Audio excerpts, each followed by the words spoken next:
Claro que sí. Ahora, en cuanto al fútbol y a los narradores, yo recuerdo al más famoso de los relatores deportivos era Juan Sedó.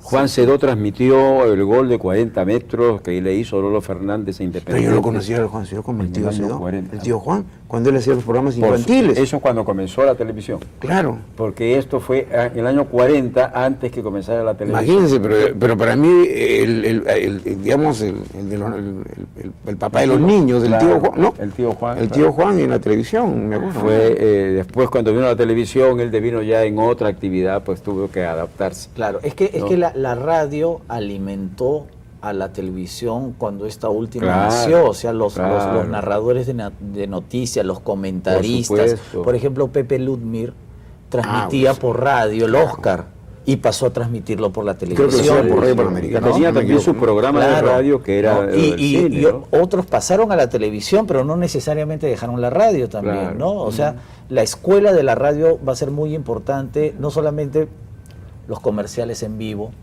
En los primeros años de la televisión los comerciales también eran en vivo, los narradores de noticias pasaron a los noticieros de televisión y los narradores de los partidos empezaron a narrar en televisión. Por eso yo recuerdo cuando era chico los adultos a veces se quejaban que por qué narran así el partido como si no lo estuviéramos viendo, ¿no? ¿Por qué? Porque venían pues con el chip, con la formación de la radio. Mira, sí, lo que dices es enteramente cierto. Un hecho que para mí marcó para estar en el periodismo fue, por ejemplo, escuchar en radio el funeral del presidente Kennedy, por radio.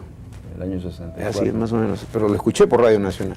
Era una transmisión que se hacía bastante defectuosa, obviamente, ¿no? O por ejemplo, el hecho traumático que vivieron los japoneses al final de la Segunda Guerra Mundial, cuando el emperador Hirohito transmitió por radio la rendición del Japón. Claro. Es decir, ¿tú sabes el efecto que tuvo eso? No, además no solamente es el efecto político bélico, sino el efecto de la mentalidad, de la cosmovisión, porque Hirohito era un dios. Claro, pero... O sea, Dios hablando por la radio y anunciándoles la rendición de la nación. Lo que registra la historia, y yo lo he leído, es que al momento en que Hirohito hacía ese anuncio, muchos ciudadanos japoneses tomaron la decisión de suicidarse. Claro. Y se hicieron el harakiri.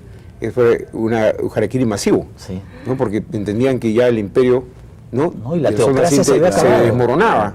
La teocracia se había acabado. Claro. Entonces, mira todas las cosas y todas las implicancias, ¿no es cierto?, que tiene usar un medio como la radio. Y con la televisión, mencionando lo de Kennedy, la muerte de Kennedy, yo estaba en el switcher de este canal, en ese estudio que está acá al lado derecha, ahí yo estaba dirigiendo una telenovela que salía en vivo, que era grandes novelas que hacíamos en 22 capítulos, una novela por mes, y allí la grabábamos con Santiago García Vaz, Chao García, Vera Tudela, estaba Carrizales, hacía luces, yo dirigía, estaba Jorge Montoro, estaba Aragón, estaba Jorge Montoro, estaba Mari Carmen ¿Lucho Gordon, Carrizales, dice usted? Lucho Carrizales, estaba Xavi Kamalich, Pepe Novoa, Ricardo Blume, allí, y estando en el switcher me dieron la noticia de la muerte de Kennedy, en ese momento, y lo hacíamos en vivo ahí, novela de 30 minutos, nada más.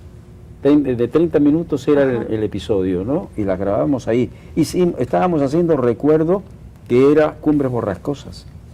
Hicimos Cumbres Borrascosas, Rebeca, Doña Bárbara, Ambiciones que Matan, el proceso de Mary Dugan, etcétera, etcétera. En ese estudio armábamos todo, hasta una laguna hicimos para Doña Bárbara, todo allí. Qué maravilla. Qué importante.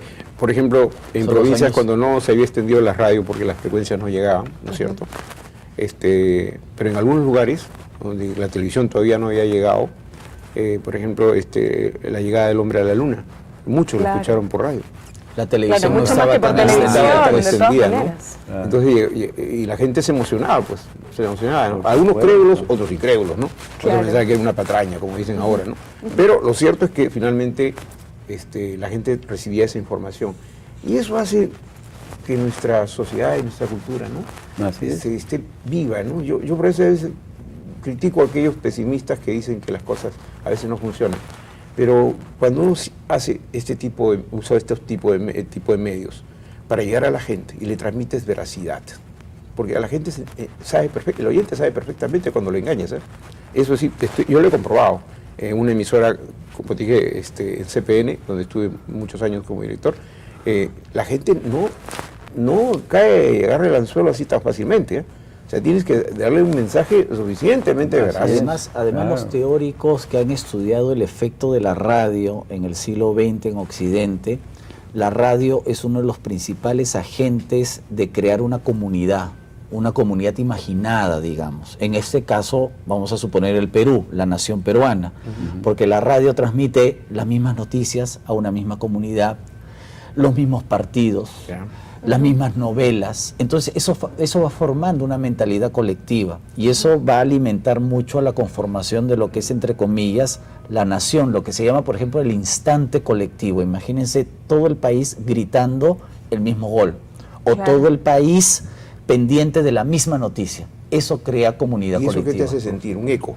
Claro. Y ese eco se transforma en lo que hoy la radio es distinta a la de antes.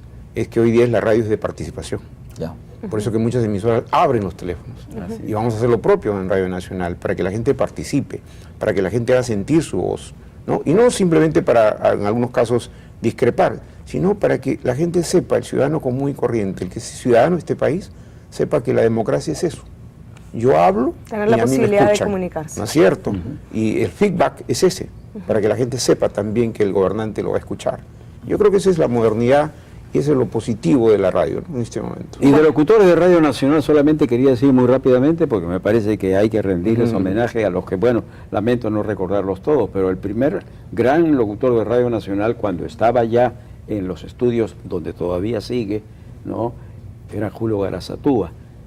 Después estuvo Nieri, que se lo suspendieron no sé cuántos días porque en una oportunidad, pensando que ya habían cerrado el micrófono, dijo: terminó de hablar con usted fulano de tal, Nieri, el locutor más buen mozo del Perú, ¿no?